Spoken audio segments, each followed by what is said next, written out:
Exclusive breaking news from today: Liverpool have made official club-to-club approach with Newcastle for Alexander Isak. Yes, Liverpool are really trying to sign the Swedish striker. They didn't present an official bid yet, but they told Newcastle officially in direct conversations that they would be willing to present a proposal worth up to £120 million, a record fee for Alexander Isak. Now depends on Newcastle, as Newcastle never wanted to sell Isak. The position of the club has always been clear. The player has never been for sale. They want to extend his contract, offering him a new deal. So conversations are ongoing to understand what's going to happen with Isak.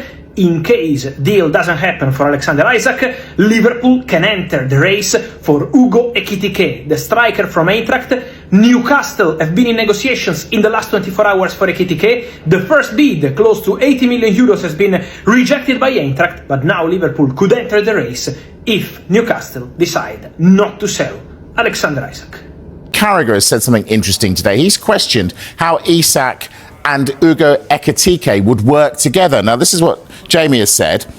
When you have a top striker like Isak, Haaland, Kane, it's very difficult to have quality backup as they always play.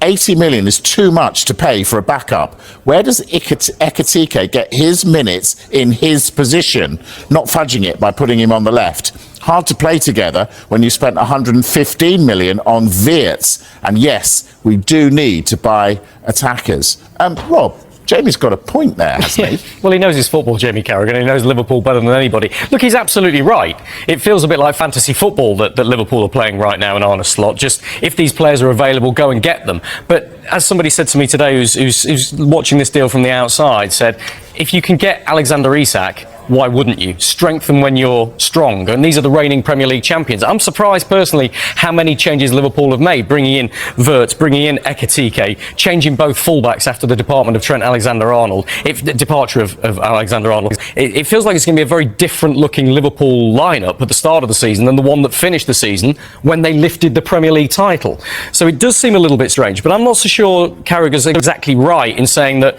you can't play Ekitike and Isak if they were to get him, because I've looked into it, and Ekitike's played quite a lot on the left wing.